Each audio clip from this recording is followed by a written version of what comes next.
कामिनी भाग 6. फ्रेंड्स, कामिनीचे मागचे भाग पाहिले नसतील तर चॅनलवर नक्की जाऊन पहा. संध्याकाळी जेवण आटोपल्यानंतर कामिनी रूममध्ये जायला निघाली तेव्हा सुधीरने तिला बघितलं आणि हाक मारली. कामिनी कामिनी तिथेच थांबली. सुधीर तिच्या जवळ गेला आणि म्हणाला, कामिनी, माझ्यासोबत टेरेसवर येतेस का? कामिनी हो म्हणाली. त्याचा सुधीरने तिचा हात हातात घेतला आणि तिला आधार देत टेरेसवर घेऊन जाऊ लागला. सुधीर आजकाल खूप वेगळा वागत होता. त्याचा चिडचिडेपणा कमी झाला होता. थोडाफार का होईना कामिनीची काळजी घेत होता. कामिनीलाही खूप छान वाटत होतं. आज तर तिला त्याचा हात हातातून सुटूच नाही असं वाटत होतं. पण वास्तवात ते घडणं शक्य नव्हतं. दोघेही टेरेसवर पोहोचले तर थंड हवा वाहत होती. आकाशातला चंद्र आणि ते लुकलुकणारे चांदणे मनाला प्रफुल्लित करत होते. सुधीरने कामिनीला विचारले, कामिनी, कसं वाटतंय आता तुला? बरी आहेस ना? हो, बरं वाटतंय आता, कामिनी म्हणाली. सुधीर ओके म्हणाला आणि दोघेही काही वेळ शांत होते. सुधीरला बोलायला कुठून सुरुवात करावी हेच कळेना. पण कामिनीला कळून चुकलं होतं की त्याला नक्की काहीतरी बोलायचं आहे.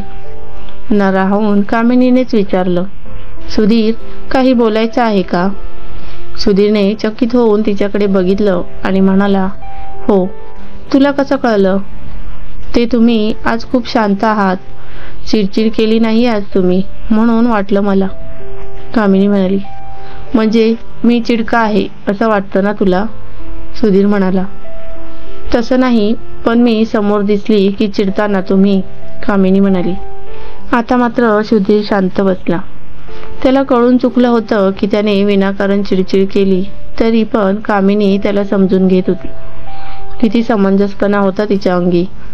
आणि एक नताशा होती जी विनाकारण त्याच्यावर चिडायची.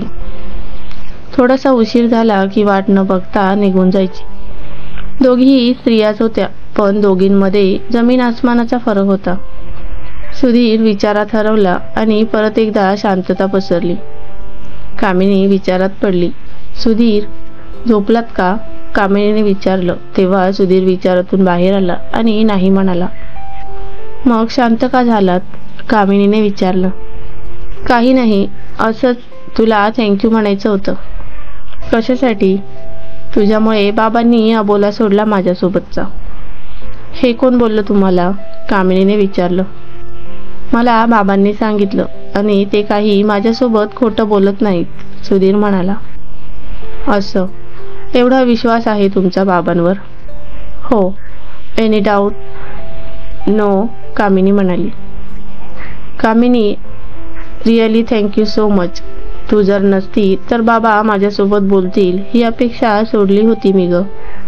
पण तू घालवला बाबांचा राग. खरंच खूप खुश आहे मी आज. तुला जे हवं असेल ते माग, मी देईन तुला, सुधीर म्हणाला. कामिनी म्हणाली, काहीही? काय सुधीर, मी काहीही केलं नाही. बरं राहिलं, पण खरंच सांगतोय, तुला जे हवं असेल ते माग, मी नक्की देईन. खरंच का? कामिनीने विचारलं. सुधीर म्हणाला, हो खरंच. त्यावर कामिनीने माझ्यासोबत मैत्री कराल का असे विचारले. कामिनीच्या प्रश्नावर सुधीर विचारात पडला. परत एकदा शांतता पसरली. कामिनी म्हणाली, सुधीर, वेगळा अर्थ काढू नका बोलण्याचा. मी लहानपणापासून खूप ऐकले तुमच्याबद्दल. तुम्ही खूप हुशार, समंजस, प्रेमळ आणि थोडेसे रागीट आहात असं ऐकलं होतं. शिवाय तुम्ही खूप छान गाईड करता असं ऐकलं. आणि माझी खूप इच्छा होती की तुमच्यासोबत मैत्री करायची. आय नो, मी तुमच्या मैत्रीच्या लायक नाही. पण कामिनी बोलता बोलता मध्येच थांबली. तिला काय बोलावं ते सुचेना. सुधीर चिडले तर याची तिला भीती वाटू लागली. सुधीर म्हणाला, कामिनी, मैत्रीमध्ये लायकीचा काय संबंध?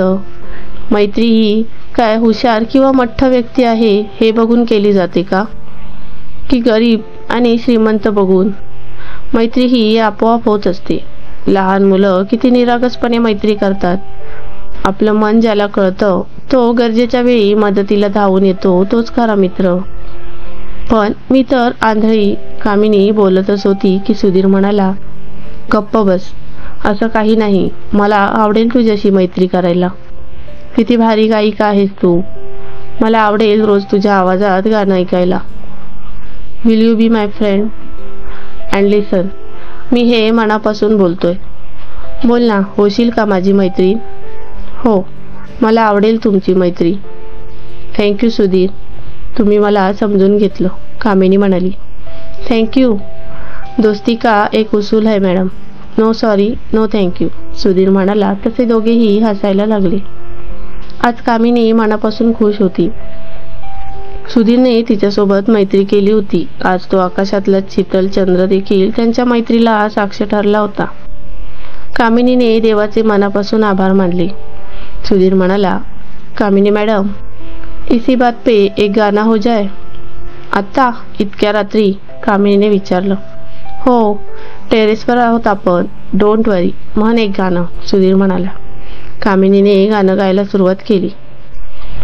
सुधीरचे बाबा अजूनही जागेच होते. रूममध्ये फेऱ्या घालत होते. कसला तरी गहन विचार करत होते. आईने ते बघितलं आणि त्यांना म्हणाली, अहो काय झालं, झोपायचं नाही का आज? बाबा म्हणाले, झोपतो थोड्या वेळाने, तू झोप. आईने विचारले, कसला विचार करताय? काही नाही, असंच. कामिनीची काळजी वाटते ग, बाबा म्हणाले. आईने विचारले, कसली काळजी? तेव्हा बाबा म्हणाले, आपले सुपुत्र लगेच बदलतात ना, कधी गोड तर कधी तिखट. बिचारीला किती त्रास होत असेल. शिवाय सुधीरला त्या महामायेच्या जाळ्यातून कसं काढायचं हे कळत नाहीये. सुधीरला अजूनही कळत नाहीये की पैसा सगळं काही नसतं. इतर काही अमूल्य गोष्टीही असतात आयुष्यात. एकतर ती नताशा आधीच खूप लोभी, नाटकी आणि उद्धट मुलगी आहे. हा सुधीर तिच्या नादाला लागून स्वतःचं नुकसान करून घेईल. आई म्हणाली, अहो समजू शकते मी, पण खरंच तुम्ही नका काळजी करू. कामिनीचा स्वभाव, काळजी आणि प्रेम सुधीरला तिच्याकडे घेऊन जाईल आणि उरला प्रश्न नताशाचा, ती पिढाही जाईल लवकरच. तुम्ही झोपा आता. आईने बाबांची समजूत घातली आणि मग बाबा झोपले. पण आईला पण काळजी वाटत होती. शेवटी काही झालं तरी आई होती ती. लेकराची काळजी वाटणं साहजिकच होतं. मग तीही झोपली. इकडे नताशा कोणाशी तरी फोनवर बोलत होती. I love you sweetheart, Natasha म्हणाली. I love you too baby, where are you? I am missing you a lot, Pushkar म्हणाला. आय नो, पण आता फक्त थोडेच दिवस. Let this new plan be work successfully. मग आपलंच राज्य आहे, नताशा म्हणाली. हो, आय होप सो. फक्त तो सुधीर जाळ्यात अडकला पाहिजे, पुष्कर म्हणाला. तो तर कधीच अडकलाय. He has fall in love with my beauty. तो खूप भोळा आहे रे, माझ्या बोटांवर नाचू शकते मी त्याला, नताशा हसतच म्हणाली. You are really great baby, have a sleep now. Good night, Pushkar म्हणाला. नताशाने ही गुड नाईट म्हटलं आणि फोन ठेवला. इकडे कामिनीच्या ओटीपोटात असंख्य वेदना होत होत्या. कंबरही खूप दुखत होती, पायही दुखत होते. त्या वेदनांनी कामिनीला काही झोप लागत नव्हती. तिने झोपेतच चेक केले तर तिला ओलावा जाणवला. तो ओलावा साधासुद्धा नव्हता हे तिला जाणवलं. तिचे पिरियड आले होते. ती घाबरूनच उठून बसली आणि मनाशीच बोलत होती, हे काय, 7 दिवस आधीच माझे पिरियड आले. अरे यार, काय करू मी आता? लवकर चेंज करावं लागेल. मला सुधीरने बघितले तर ते काय विचार करतील? ती लगेच तिथून उठली आणि हळूहळू चालत तिच्या बॅगजवळ गेली. तिने बॅगमधून सॅनिटरी पॅड घेतलं आणि सोबत कपडे घेऊन बाथरूममध्ये निघून गेली. थोड्या वेळाने सुधीरला जाग आली. तो डोळे चोळत उठून बसला. समोर बघितलं तर कामिनी दिसली नाही. सकाळी सकाळी ही कुठे गेली असे म्हणत तो उठला तर त्याचं लक्ष बेडकडे गेलं. बेडवर 2-3 रक्ताचे डाग त्याला दिसले. तो घाबरला आणि त्याने बेडजवळ जाऊन बघितलं. तेव्हा त्याला कळून चुकलं काय झालं ते. त्याला किळस वाटू लागली. कसली वेंद्री आहे ही मुलगी, माझी बेडशीट खराब केली. सुधीर रागानेच म्हणाला. कामिनी आंघोळ करून बाहेर आली तेव्हा सुधीर रागाने तिच्याकडे बघू लागला आणि तिला हाक मारली. सुधीर तिच्याजवळ गेला आणि रागाने तिचे दोन्ही हात पकडून म्हणाला, कामिनी, व्हॉट्स रॉंग विथ यू? काय हा वेंधळेपणा? सगळी बेडशीट खराब केली माझी. कामिनी खूपच घाबरली. गडबडीत ती बेडशीट बदलायची विसरली होती. आय एम सॉरी सुधीर, ते मी गडबडीत बेडशीट बदलायला विसरले. कामिनी घाबरून म्हणाली. शट अप, माझी बेडशीट खराब केलीस बावळट. एवढी कशी घाणेरडी आहेस तू? लक्ष नसतं कुठल्याच गोष्टीत. सगळा दिवस खराब केला आजचा. सुधीर रागानेच म्हणाला आणि फ्रेश व्हायला निघून गेला. कामिनीला खूप वाईट वाटलं. सुधीर ज्या भाषेत तिला बोलला त्या भाषेत फक्त त्याला वाटणारी किळस व्यक्त होत होती. तिला स्वतःचीच खूप लाज वाटू लागली. सुधीर आपल्याबद्दल काय विचार करत असेल या भीतीनेच तिच्या डोळ्यातून अश्रू वाहत होते. तिने लगेच आवरलं आणि बेडवरची बेडशीट काढून घेतली. पिरियडमुळे तिला खूप अशक्तपणा आला होता. ती बाहेर गॅलरीत मोकळ्या हवेत जाऊन बसली. सुधीर हॉलमध्ये गेला आणि घरातली कामवाली मीनाताईला हाका मारू लागला. सुधीरच्या आवाजाने साक्षी बाहेर आली. काय झालं भाऊजी? काही पाहिजे का तुम्हाला? साक्षीने विचारलं. मीनाताई कुठे आहेत? सुधीरने विचारलं. अरे, आज त्या सुट्टीवर आहेत. त्यांची मुलगी आजारी आहे, साक्षी म्हणाली.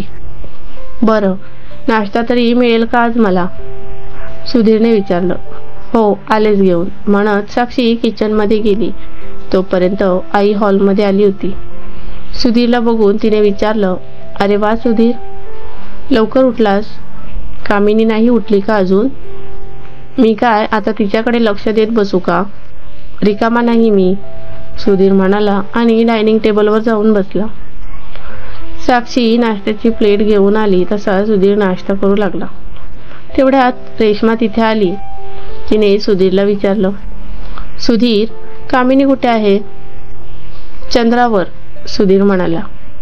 बरं, आलेच मी पण जाऊन चंद्रावर, रेश्मा म्हणाली आणि तिथून निघून गेली. रेश्मा कामिनीच्या रूममध्ये गेली तर तिथे कामिनी नव्हती. बेडवर बेडशीटही नव्हती. अरे, कुठे गेली ही? रेश्मा मनातच म्हणाली. ती कामिनीला शोधत गॅलरीत गेली. अगं कामिनी, तू इथे आहेस? मी तुला हॉलमध्ये शोधत होते, रेश्मा म्हणाली. बोला ना ताई, काही काम होतं? कामिनी म्हणाली. अगं, नाश्त्याला आली नाहीस तू आज? चल ना, रेश्मा म्हणाली. नको ताई, मी नंतर करेन नाश्ता, तुम्ही करा, कामिनी म्हणाली. का गं, भूक नाहीये का? रेश्माने विचारलं. तसं नाही, ते माझा प्रॉब्लेम आहे, ती अडखळत म्हणाली. Okay, are you feeling comfortable? रेश्माने विचारलं. हो, पण सध्या बाहेर नाही येत मी, माणसं आहेत ना घरात, कामिनी म्हणाली. ताई, एक विचारू का? कामिनीने विचारलं. हो, बोल ना, रेश्मा म्हणाली. नवीन बेडशीट आहे का घरात? कामिनीने विचारलं. हो आहे ना, पण काय झालं? रेश्माने विचारलं. कामिनीने रेश्माला सगळा घडलेला प्रकार सांगितला. तेव्हा रेश्माला सुद्धा सुधीरचा जरा रागच आला. अविचारीपणे वागला होता तो. बिचारी कामिनी हिरमुसून गेली होती. रेश्मा तिला म्हणाली, तू उदास नको होऊस, मी बोलेन सुधीर सोबत, तू फक्त आराम कर. नाही नको, तुम्ही नका बोलू त्यांना, माझ्यावर ओरडतील ते, कामिनी म्हणाली. अगं, त्याला त्याची चूक लक्षात यायलाच हवी. डोंट वरी, नाही चिडणार तो. छान आराम कर आणि नाश्ता कर. मी बेडशीट आणि नाश्ता आणून देते, रेश्मा म्हणाली आणि रूमच्या बाहेर निघून गेली.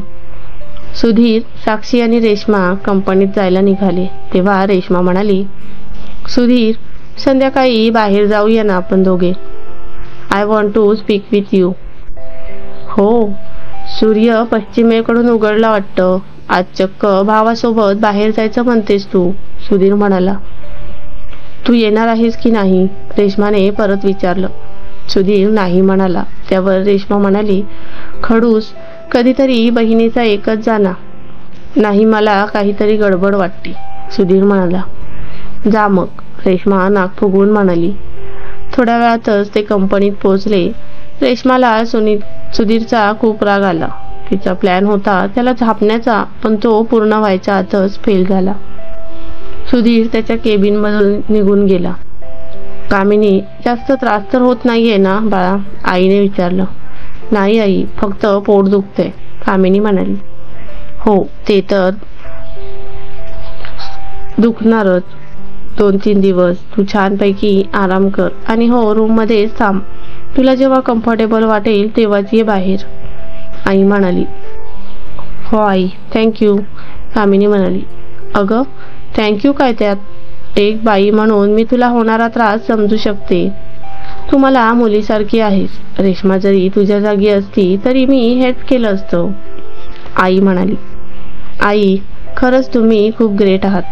तुमच्यासारखी सासू प्रत्येक मुलीला मिळायला हवी, कामिनी म्हणाली. बरं, आता झाडावर नको चढू, मला आराम कर, मी आले, आई म्हणाली. आई तर निघून गेली, पण अजूनही कामिनीला सुधीरची भीती वाटत होती आणि स्वतःची लाज. ती विचार करतच झोपून गेली. नेहमीप्रमाणे संध्याकाळी सुधीर घरी आला आणि रूममध्ये गेला तेव्हा कामिनी गाणी ऐकत बसली होती. त्याने तिच्याकडे बघितलं तर ती बेडवर बसून होती. त्याची तळपायाची आग मस्तकात गेली. तो तिला काही न बोलता फ्रेश व्हायला निघून गेला. थोड्या वेळाने तो हॉलमध्ये आला तेव्हा आईने जेवायला वाढलं. 3च ताटं बघून सुधीरने विचारलं, हे काय 3च ताटं? तुम्ही जेवणार नाही का? आई म्हणाली. तुम्ही घ्या जेवून, आम्ही महिला मंडळ नंतर बसतो जेवायला. आज दुपारी उशिरा जेवलो तर भूक नाहीये. आई, सॉरी, पण मला जाम भूक लागली, मला वाढतेस का जेवायला? रेश्मा मध्येच म्हणाली. भुक्कड, सासरी गेल्यावर सासू सासऱ्यांच्या आधी जेव, मग कल्याण होईल आमचं, सुधीर टोमणा मारत म्हणाला. तू गप हं, मध्ये मध्ये बोलू नको, रेश्मा त्याच्या डोक्यात टपली मारून म्हणाली. सुधीर पुन्हा तिला भुक्कड म्हणाला आणि जेवायला लागला. सुधीर, बाबा, चैतन्य आणि रेश्मा चौघांनी जेवण केलं. सुधीर रूममध्ये जायला निघाला तेव्हा आई त्याला म्हणाली, सुधीर, कामिनीला पाठवून दे जेवायला. सुधीर रूममध्ये गेला तसं त्याने कामिनीला आईने बोलावल्याचे सांगितले आणि सोफ्यावर जाऊन बसला. कामिनी हॉलमध्ये गेली तशी संधीचा फायदा उचलत रेश्मा रूममध्ये आली. तिला बघून सुधीर म्हणाला, रेश्मा, तू चुकीच्या रूममध्ये आली आहे. नाही, बरोबर ठिकाणी आले मी, रेश्मा म्हणाली. ओके, काय काम होतं? सुधीरने विचारलं. I want to speak with you something important, Reshma म्हणाली. बोल मग, सुधीर म्हणाला. रेश्माने बोलायला सुरुवात केली. सुधीर, मला कळलं सगळं.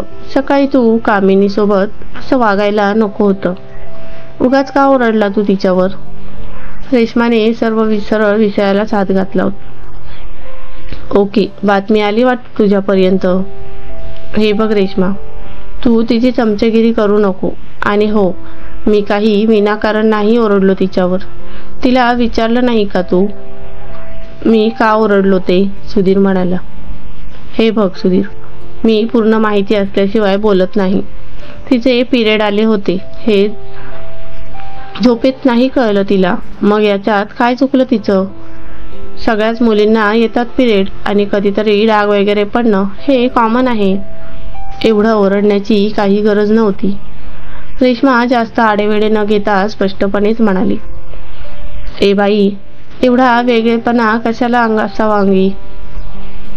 तिला लक्ष नाही ठेवता येत का नीट? माझी बेडशीट खराब केली, एवढी महागाची, सुधीर रागानेच म्हणाला. तू माणूस आहेस की दगड रे? जरा तरी लाज बाळग. तुला बेडशीटचं पडलंय पण कामिनीचं नाही. पिरियडमध्ये एका स्त्रीला किती त्रास होतो याची काही कल्पना आहे का? की लहान बाळासारखं तुला समजावून सांगावं लागेल? पिरियडमध्ये आधीच खूप अशक्तपणा आलेला असतो. त्यात पोट आणि कंबर दोन्हीही खूप गळून येतात आणि ब्लिडिंगचा त्रास होतो तो वेगळाच. त्यात गडबडीमध्ये लक्ष राहिलं नाही तर डाग पडण्याची भीती, संकोच. एका स्त्रीला या 4 दिवसांमध्ये किती जागरूक राहावं लागतं हे करण्यासाठी ना आधी बाईचा जन्म घ्यावा लागतो. कधी कधी तर वाटून जातं हे पिरियड बाईच्या जन्माला का लागून आलेत. आम्ही डोळस मुली किंवा स्त्रिया एवढ्या गळून जातो, मग कामिनीला तर दिसत सुद्धा नाही.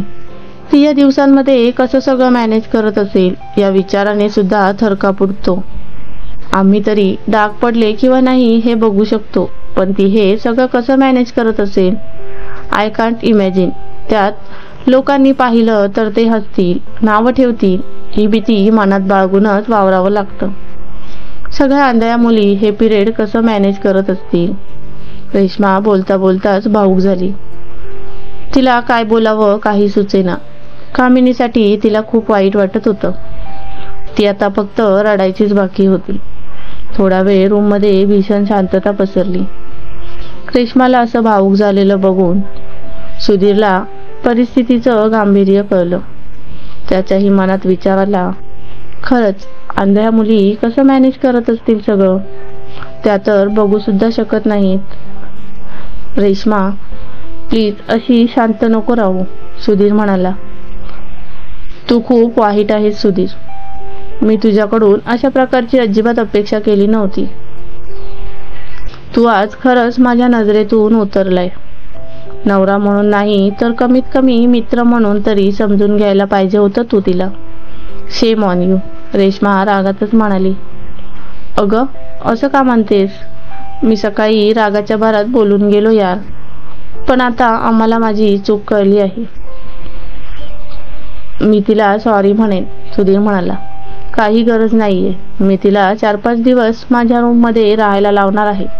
उगाच किरकिरी नको, रेश्मा स्पष्टपणे म्हणाली. अगं पण, सुधीर बोलत होता, पण तिने हात दाखवूनच लगेच थांबवलं. तो पुढे काही बोलणार इतक्यात कामिनी तिथे आली.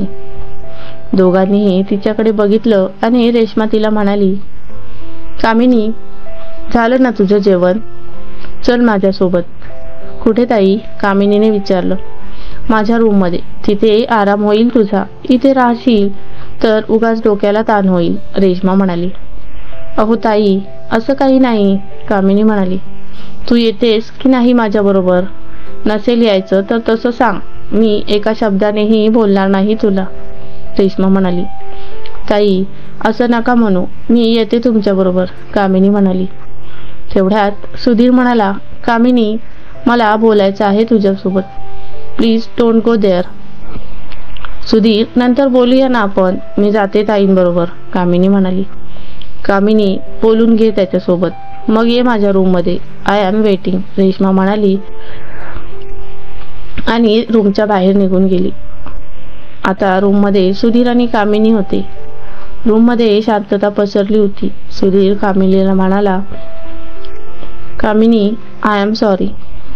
कशाबद्दल? कामिनीने विचारलं. सकाळी खूप अविचारीपणे बोललो मी. असं ओरडायला नको होतं, सुधीर म्हणाला. इट्स ओके सुधीर, मला काही नाही वाटलं, कामिनी म्हणाली. मनापासून सॉरी अगं, सुधीर म्हणाला. पण मला काहीच वाटलेलं नाहीये. तो सवयीचा भाग झालाय माझ्या. तसं पण आपलं थोडी ना कुठलं नातं आहे मी एवढं वाईट वाटून घेऊ, कामिनी म्हणाली. असं का बोलतेस तू? We are friends right, Sudhir म्हणाला. नाही सुधीर, आपलं कुठलंच नातं नाहीये. ते जर असतं तर आज तुम्हाला असं बोलायची गरज पडली नसती, कामिनी म्हणाली. कामिनी अगं पण, सुधीर बोलतच होता की कामिनी त्याला म्हणाली, मला रेश्माताईंच्या रूममध्ये जावं लागेल. त्या माझी वाट बघत असतील. तुम्ही विचार करू नका, झोपा मस्त, गुड नाईट. सुधीर नाईलाजाने गुड नाईट म्हणाला. कामिनी रूमच्या बाहेर निघून गेली, पण सुधीर मात्र तिच्या बोलण्यावर विचार करू लागला. नकळत किती दुखावलं होतं त्याने तिला. सुधीरला तर आता खूप वाईट वाटू लागलं, कारण ती तर त्याच्या मैत्रीलाही नाकारत होती. तो थोड्या वेळाने विचार करत करत झोपी गेला. तर फ्रेंड्स, हा भाग कसा वाटला ते कमेंट करून नक्कीच सांगा. आणि तुम्हाला ही स्टोरी आवडली असेल तर व्हिडिओला लाईक आणि शेअर करा.